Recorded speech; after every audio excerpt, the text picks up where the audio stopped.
Hello, my name's Stuart. I'm the curator of the Cromwell Museum in Huntingdon, and it's another pleasure, after a little bit of a break, to welcome you back to one of our Cromwellian Conversations videos.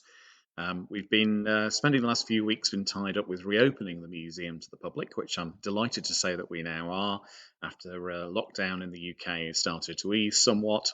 So we've been rather busy with that. I'm afraid we've not had quite the right amount of time we'd have liked to do one or two of these videos, but we're going to make up for that hopefully over the next few weeks. Today's video is inspired by a podcast that we had listened to the other week, which was a very good podcast with Dominic Sambrook and Tom Holland talking to Paul Lay about Oliver Cromwell.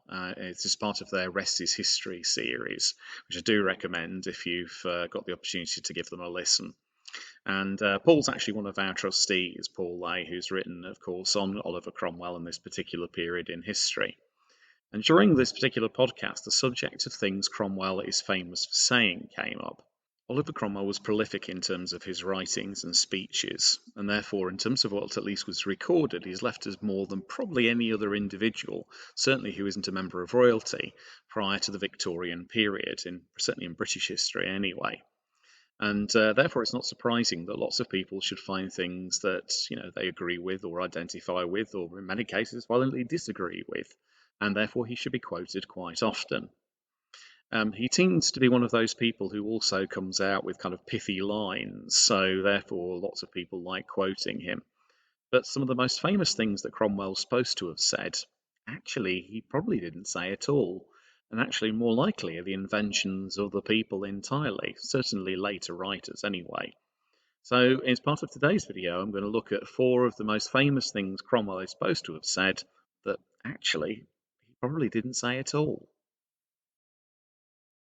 Trust in God and keep your powder dry. So trust in God and keep your powder dry is quite a commonly quoted quote by Cromwell. Lots of people like using it, and of course it's a fairly old-fashioned phrase which is still used even today. It's derived, of course, from the idea of using gunpowder for priming your weapons, and the fact that if gunpowder got wet, it wasn't going to explode properly. So the idea of keeping your powder dry, keeping something back so that you're prepared for any unexpected situation, forms this particular form of speech. Now, trusting God and keep your powder dry with its allusions to the Almighty is probably something that sounds very Cromwellian. But in actual fact, the quote itself almost certainly originates from the Victorian period. The earliest reference we can find to it is actually a poem written about Cromwell and his campaigns by a man called William Blacker. It's a poem called Oliver's Advice, and it was published in 1834. It's a fairly obscure poem, and I have to say, not a terribly good one. But this particular quote inside it just seems to have caught on, as a result of which it's been popularly accepted as being something that Cromwell really said, even though, of course, it seems to have been invented nearly 200 years after his death. So I'm afraid he probably didn't really say that at all. To hell or to Connaught? Go to hell or to Connaught is a quote that's often ascribed to Cromwell to describe the process by which the native Catholic population in Ireland in the 1650s, as part of the land settlement that took place after the Cromwellian conquest, was being sort of basically transplanted and removed from their property in favour of new Protestant settlers, largely coming in from England and Scotland. Basically, it was the process by which there was a form of almost ethnic cleansing taking place in Ireland at this point. It's a dreadful process, and something, of course, actually that had been going on to some extent since the Elizabethan period, and something that we'll be discussing in much more detail in a future video.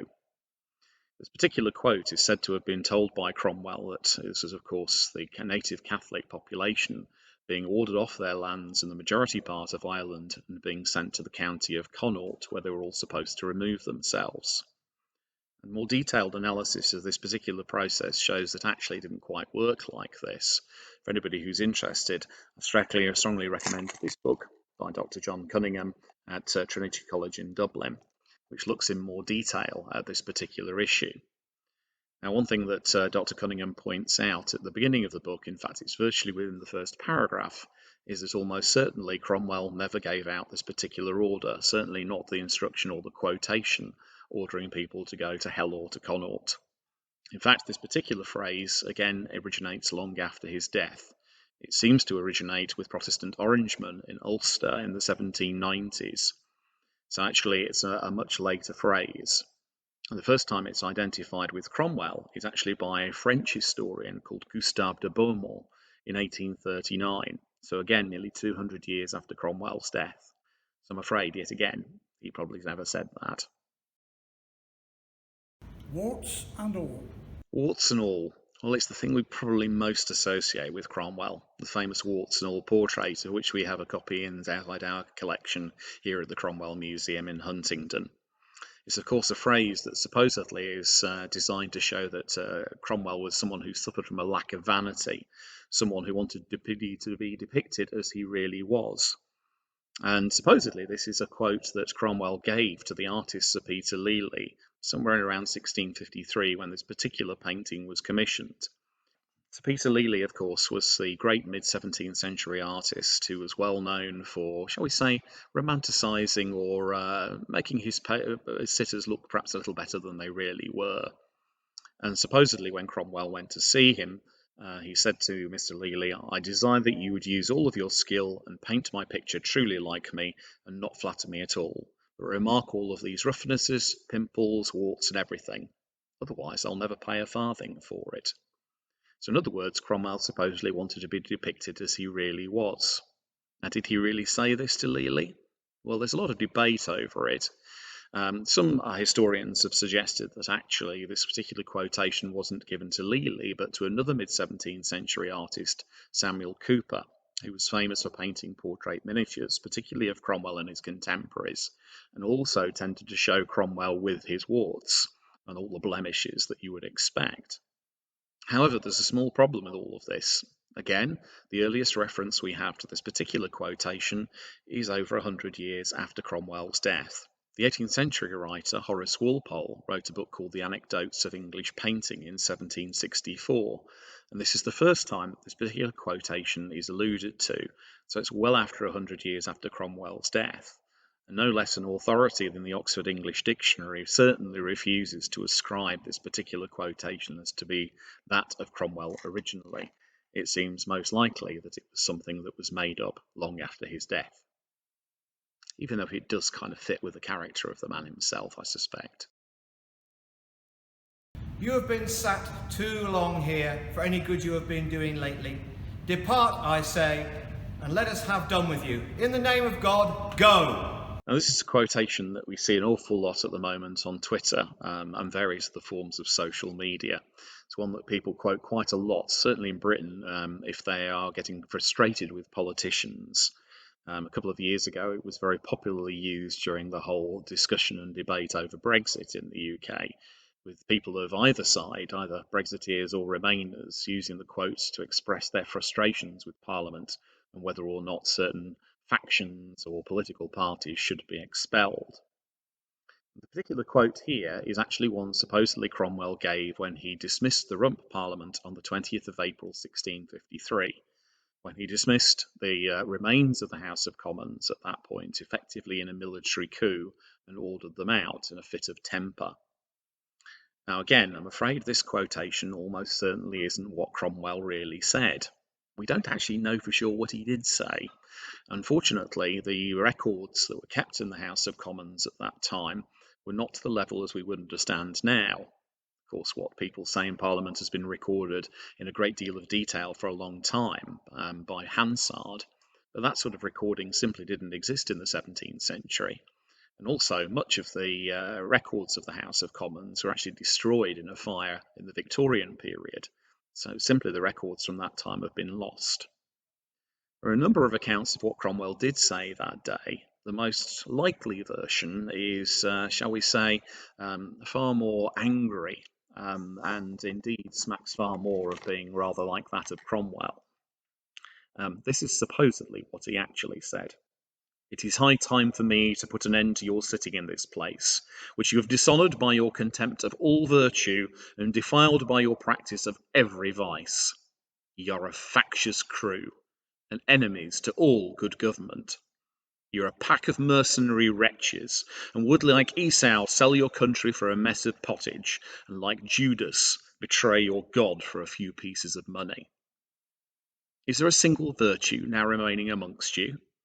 Is there one vice you do not now possess? You have no more religion than my horse. Gold is your God. Which of you have not bartered your conscience for bribes?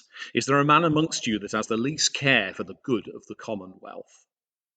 Ye sordid prostitutes, have you not defiled this sacred place and turned the Lord's temple into a den of thieves? By your immoral principles and wicked practices, you are grown intolerably odious to the whole nation.